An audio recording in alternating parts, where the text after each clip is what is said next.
माँ भारती को प्रणाम करता हूं, सबके गुरु माता पिता को प्रणाम करता हूं, बच्चों को बहुत सारा प्यार और सुबह की राम राम। आज मैं एक ऐसे विषय पर बात करना चाहता हूं जो हम सबका स्वप्न होता है, हम सब की जरूरत भी होती है, और ये एक ऐसी जरूरत होती है जो कभी खत्म नहीं होती, कितनी भी हो जाए। मैं बात कर रहा हूं मकान की। हम सभी लोग मकान बहुत जल्द बना लेना चाहते हैं, और वह भी सपनों का सुंदर घर। लेकिन ये तो बहुत कम लोगों को मिल पाता है। क्या युग होते हैं मकान के, क्यों नहीं बनता मकान, मकान बनते ही क्यों आती हैं समस्याएं, इन्हीं सारे विषयों पर आज हम बात करेंगे। साथ ही साथ कुछ ऐसे उपाय भी करेंगे जिससे प्रभु फटाफट मकान बनवाए। भाई देखिए, करवाना तो उन्हें ही है, तो क्यों ना हम उन्हें भजे जपे और कुछ उपाय करते रहे। यदि आप चाहते हैं कि आपका घर बने तो यह तभी संभव होगा जब मंगल और चंद्रमा मजबूत हो। और यह देखिए कि जिस ग्रह से हम सबसे ज्यादा डरते हैं यानी शनि, उसकी मदद के बिना मकान बनता नहीं। तो चंद्रमा और मंगल मजबूत हो और शनि की मदद उन्हें मिले तब मकान बनेगा, अन्यथा मकान नहीं बन सकता। बन भी गया तो नुकसान बहुत देगा। सबको फलता नहीं मकान। कुंडली के हिसाब से चौथा भाव घर का होता है। यह भाव जितना मजबूत होगा घर उतना बड़ा होगा, बेहतर होगा, उतना ज्यादा होगा, उतने ज्यादा घर होंगे। इस भाव को जितने ग्रह सहयोग करेंगे या मजबूत प्रदान करेंगे अपनी अपनी दशा में, उतने ही आपके घर बनते चले जाएंगे। 1 घर, 2 घर, 3 घर, 4 घर, बहुत सारे लोगों के होते हैं 5-5 घर, 6-6 घर। कुंडली में यदि मंगल नीच का है या राहु से प्रभावित है तो ऐसे में घर बन गया वही बहुत है, नहीं तो बनता ही नहीं। लंबे समय तक 50-55 तक किराए के घरों में ही रहना होता है, और यदि बन भी गया तो सपने का नहीं होगा और परेशान बहुत करेगा।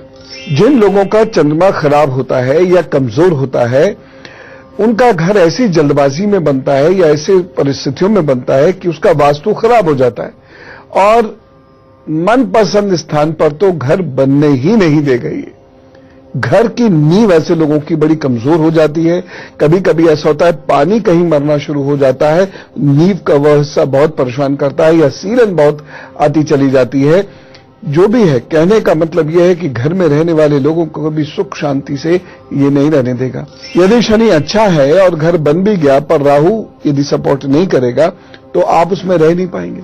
इसी प्रकार मंगल व चंद्रमा कारक होते हैं घर बनाने के, और घर तब बनता है जब शनि मंगल चंद्रमा की मदद करें और राहु की कृपा दृष्टि बनी रहे। यानी राहु से व्यवधान नहीं होना चाहिए। परंतु केवल यही काफी नहीं। आज परिस्थितियां बदल गई हैं, घर बहुत महंगे हो गए हैं, इसलिए घर ऐसा होना चाहिए जिससे हमारे भाग्य में वृद्धि हो और हम उसे आसानी से खरीद पाएं। परिवार में अच्छा स्वास्थ्य पनपे, शांति और समृद्धि आए। ये सारी बातें मैं बताऊंगा और आपको एक गुरु मंत्र दूंगा, 1 लाइनर बस। जब आप घर में शिफ्ट हो तो वह कार्य जरूर ध्यान में रखें। लेकिन फिलहाल मेष, वृषभ, मिथुन और कर्क राशि का हाल जानते हैं, क्योंकि दिन भी तो अच्छा गुजारना है। मेष राशि, सामाजिक कार्य में रुचि लेंगे। आर्थिक पक्ष उस दिन मजबूत होगा। दोपहर के बाद का समय थोड़ा सा कमजोर है, ध्यान रखें। एक सावधानी बहुत जरूरी है, इस दिन आंख मूंद कर विश्वास मत करिएगा। कोई भ्रम उत्पन्न करने की या ठगने की कोशिश कर सकता है। उपाय, शहद का दान कीजिए तो सब ठीक करेंगे। दान किसी को भी किया जा सकता है। वृषभ राशि, आज परिवार में मतभेद हो सकता है। दोपहर के बाद समय आपका अनुकूल है, बस एक सावधानी अवश्य धारण करें। कठोर वचन इस दिन बिल्कुल मत बोलिएगा, अन्यथा कोई परेशानी हो सकती है। उपाय क्या करेंगे, शारीरिक परिश्रम करने वाले कार्य करें। मिथुन राशि, आज भाग्य आपका साथ देगा, कार्य पूर्ण होंगे। दोपहर के बाद विशेष धन संबंधी निर्णय मत लीजिएगा। एक सावधानी बहुत जरूरी है, आज सेवकों से सावधानी बरतें, बहुत समझ के सोच के बोले और किसी अनजान सेवक को धन न दें। उपाय क्या करेंगे, गणेश जी के 12 नामों को पढ़ें लिखाए हुए, तो सब ठीक करेंगे। कर्क राशि, आपका धन खर्च का बहुत योग बन रहा है, इसलिए व्यर्थ के खर्चे से बचिएगा, क्योंकि इस दिन खर्च किया गया धन आपको ज्यादा लाभ देगा नहीं।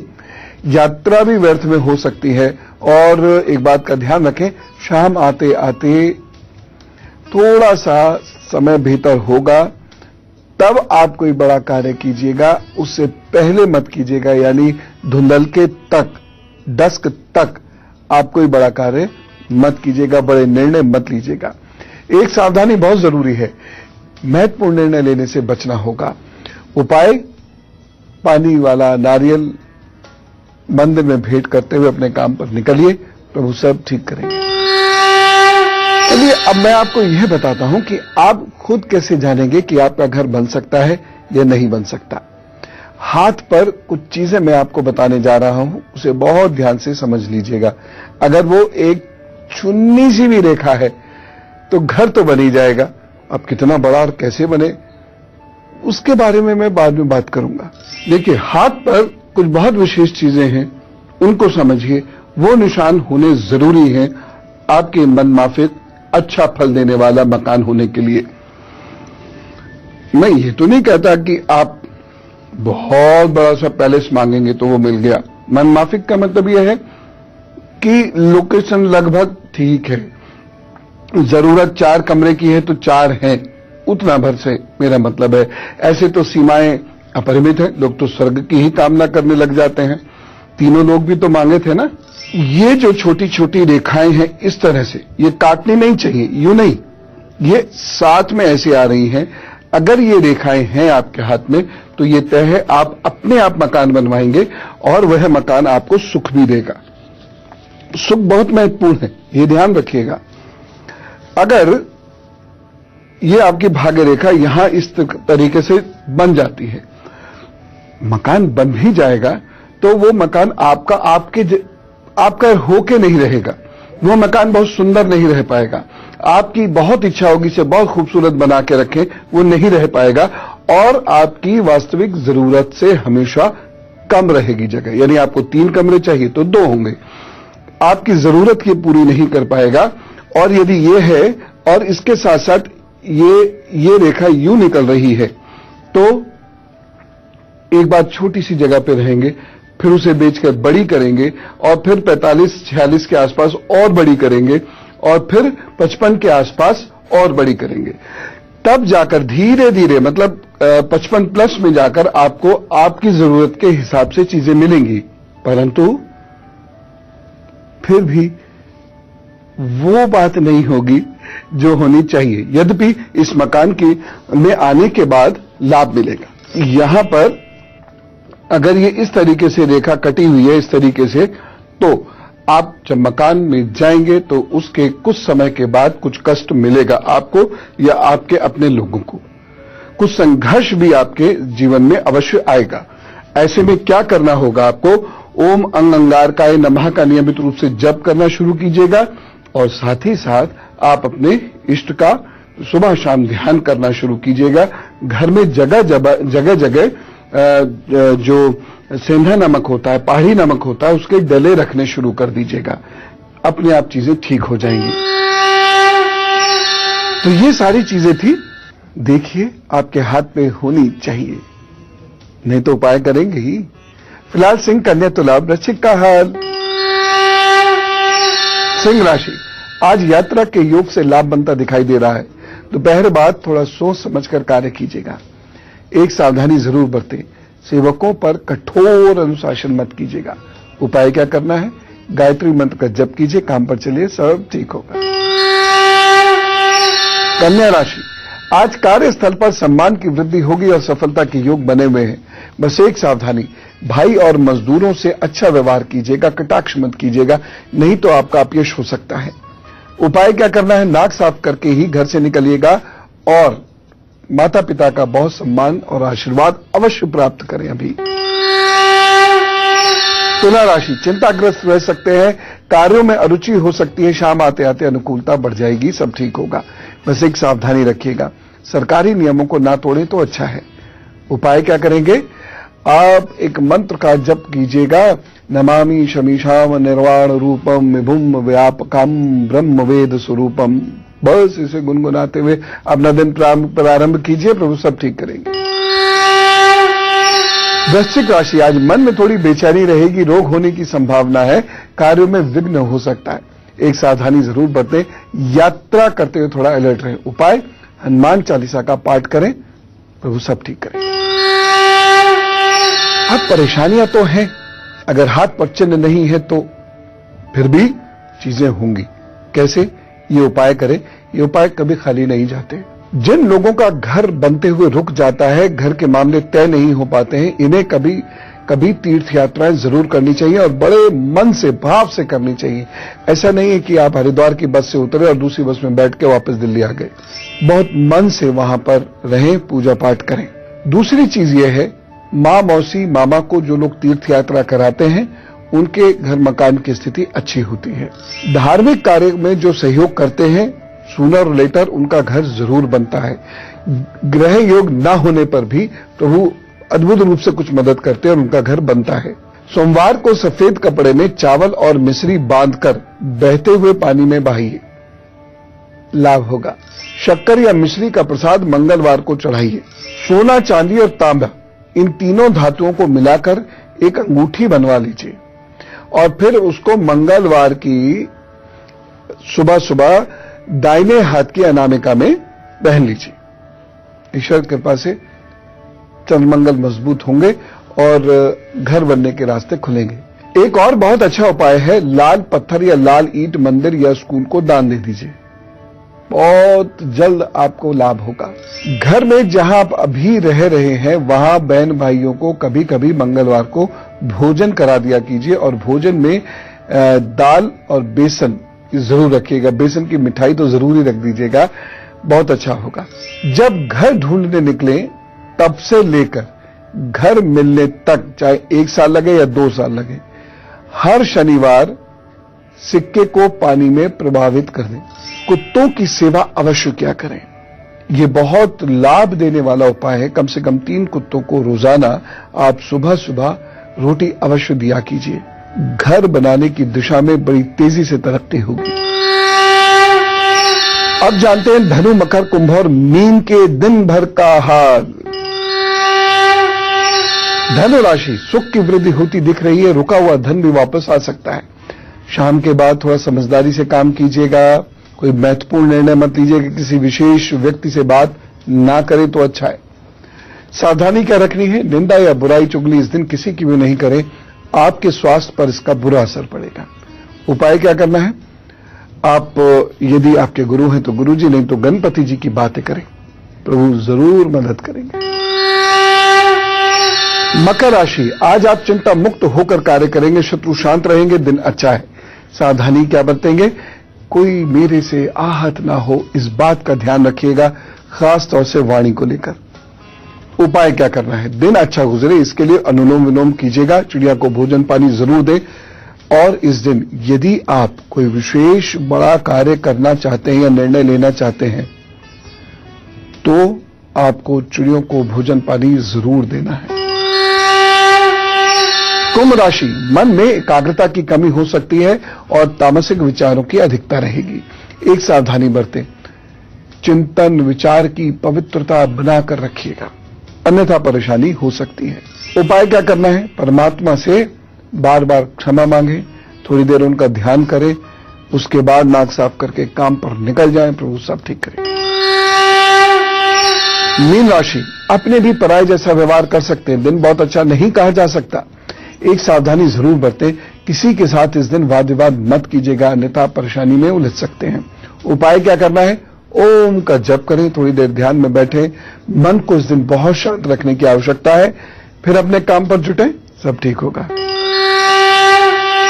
हमें से कुछ लोगों का जन्मदिन है तो फिर कहिए wish you very happy birthday. अब आपको आपके आने वाले 12 महीनों का हाल बता रहा हूं, बहुत सारी शुभकामनाएं दे रहा हूं, स्वीकार कीजिए। आपका आने वाला जो वर्ष है, यानी 12 महीने जो है अब से, वो अच्छे हैं, उन्नति हो रही है और संपत्ति, विवाह, संतान संबंधी कार्य आपके बन सकते हैं।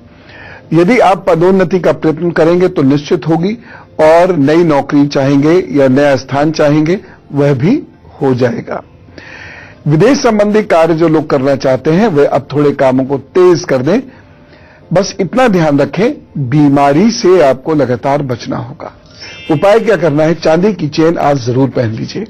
चंदन का इत्र अब से रोजाना लगाना शुरू कीजिए, लेकिन ये प्योर चंदन हो। और यदि प्योर चंदन का इत्र नहीं मिलता है तो चंदन घिसकर उसका तिलक कर लिया कीजिए, सफेद चंदन का।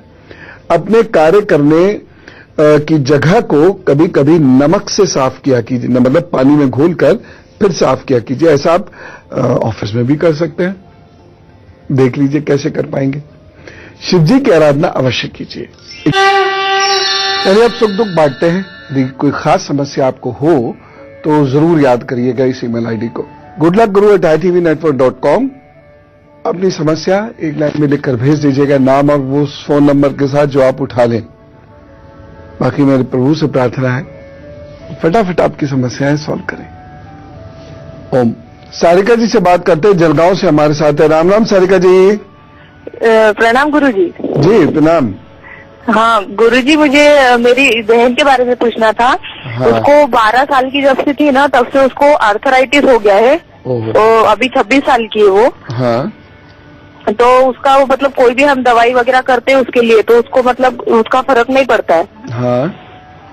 तो हमें ऐसा था कि आप बताइए कि हम क्या करें तो उसको मतलब दवाई का फर्क पड़े। क्या है डेट ऑफ बर्थ उनकी? 24 अक्टूबर 1986। टाइम उसका 12:30 का है, मतलब 23 तारीख को 12:30 है, तो हमने 24 तारीख पकड़ी। और जन्म स्थान? जन्म स्थान उसका साकेगांव। कौन सा डिस्ट्रिक्ट? डिस्ट्रिक्ट जलगांव। आप 20 ग्राम गिलोय ले लीजिएगा, 20 ग्राम 20 ग्राम्स ऑफ गिलोय। उसको आप लगभग 1 ग्लास में खूब गर्म किया कीजिए। ठीक, जब वो 1/4 ऑफ द ग्लास रह जाए तो उसको उतारकर छान लीजिए, और उसके बाद वो फिर आप उनको दिन में 2 बार पिला दिया कीजिए। ठीक है ना? और साथ ही साथ एक काम, ये तिल के तेल में कपूर मिला लीजिए। ठीक, हाँ हाँ, लगभग ऐसे समझिए 300 ग्राम तिल का तेल ले लीजिए। हाँ, और उसमें लगभग 10 ग्राम के करीब कपूर मिला दीजिए, वो अपने आप तेल बन जाएगा। और इससे लगातार मालिश करनी शुरू कर दीजिए। और एक हर शनिवार को सरसों के तेल का दान उनसे जरूर करवा दीजिए। बस ये उपाय उनसे कराने शुरू करिए। प्रभु कृपा से फर्क जरूर आएगा। पूरा ठीक वो होती है नहीं होती है ये तो प्रभु जाने और उनकी भक्ति जाने, लेकिन फर्क जरूर आएगा उनकी कृपा से, ये तय है। और अब निभाते हैं सावन की परंपरा, लेकिन उससे पहले मकान से संबंधित एक गुरु मंत्र। जिन लोगों का मंगल और शनि या मंगल या शनि खराब हो और राहु कष्ट दे रहा हो, या कभी आप शनि या राहु की दशा में आपको गृह प्रवेश करना पड़े, तो गृह प्रवेश का मुहूर्त जरूर निकलवा लीजिएगा। और उसमें कोई फॉर्मेलिटी ना हो, पार्टी शार्टी कभी भी होती रहेगी, बिल्कुल एग्जैक्ट उसी मुहूर्त के अंदर। कभी कभी तो ये मात्र 3 मिनट 40 सेकंड का निकलता है, उसी मुहूर्त के अंदर आप घर में प्रवेश करेंगे, ये ध्यान रखें। तो उसके बाद बहुत सारे दुर्योग भी अपने आप अच्छे फल देने लगते हैं। अब मैं आपको शिव जी की एक कथा सुनाता हूं। एक बार भगवान शिव और माता पार्वती घूमते हुए काशी पहुंच गए। वहां पर भगवान शिव अपना मुंह पूर्व दिशा की ओर करके बैठे थे। उसी समय मां ने पीछे से आकर अपने हाथों से भगवान शिव की आंखों को बंद कर दिया। ऐसा करने पर उस पल के लिए पूरे संसार में ही अंधेरा छा गया। जैसे ही माता पार्वती के हाथों का स्पर्श भगवान शिव के शरीर पर हुआ, वैसे ही भगवान शिव के सिर से पसीने की बूंदें गिरने लगी। उन पसीनों की बूंदों से एक बालक प्रकट हुआ। उस बालक का मुंह बहुत बड़ा था और भयंकर था। उस बालक को देखकर माता पार्वती ने भगवान शिव से उसकी उत्पत्ति के बारे में पूछा। भगवान शिव ने पसीने से उत्पन्न होने के कारण उसे अपना पुत्र बताया। अंधकार में उत्पन्न होने की वजह से वह बालक अंधा था, इसलिए उसका नाम अंधक रखा गया। कुछ समय बाद दैत्य हरणाक्ष के पुत्र प्राप्ति का वर मांगने पर भगवान शिव ने अंधक को उसे पुत्र के रूप में प्रदान कर दिया। एक बार अंधक के भाइयों ने उसके अंधे होने पर बड़ा उपहास किया। ऐसा सुनकर अंधक निर्जन वन में जाकर घोर तपस्या करने लगा और ब्रह्मदेव को प्रसन्न कर उनसे दिव्य चक्षु मांगे और देव, दानव, मानव, गंधर्व आदि किसी भी प्राणी के हाथों उसकी मृत्यु न हो ऐसा वर मांगा। मिल भी गया। जब ऐसा वर मिल गया तो वह अनाचार में लिप्त हो गया और वह मां पार्वती को ही पाने की कामना करने लगा और भगवान शिव से युद्ध करने के लिए तैयार हो गया। भगवान को अब आया गुस्सा। बोले, अच्छा तुमको आंखें मिली, दिव्य नेत्र मिले, तो तुमने अब मां पार्वती पर ही बुरी दृष्टि डाली। भगवान शिव ने अपने त्रिशूल से उसका हृदय विदीर्ण कर दिया। तब भी अंधक मरा नहीं। हां, उसे सद्बुद्धि आ गई और उसने भगवान शिव का स्तवन किया, उनसे क्षमा मांगी। अब बाबा तो अपने भोले ही हैं। उन्होंने अंधक को क्षमा कर दिया और अपने गणों में उसको स्थान भी दे दिया। तो इस कहानी से एक सीख ये मिलती है, गलती की क्षमा जरूर मांग लीजिएगा। भगवान से यदि आप क्षमा नहीं मांगेंगे, अहम करेंगे तो नाश निश्चित है। लेकिन यदि आप क्षमा मांग लेंगे भगवान से, भगवान के अच्छे कार्यों को, भगवान के कार्यों को अच्छे से आगे बढ़ाना शुरू करेंगे, तो फिर बाबा ईश्वर सब माफ कर देते हैं और आप उनके प्रिय भी हो सकते हैं। तो यही प्रार्थना करता हूं कि आपके सिर पर आपके अपने द्वारा बनाई गई सुंदर सी छत हो, अच्छा सा मकान हो, आपके स्वप्न का महल आपको मिले। इसके लिए जितना प्रयास और पूजा करनी हो आप जरूर कीजिएगा। आज तो मैं चलूंगा। आप बहुत खुश रहना, बहुत खुश रखना और बड़े उद्देश्य के प्रति काम में जुट जाना। राम राम, नमस्कार।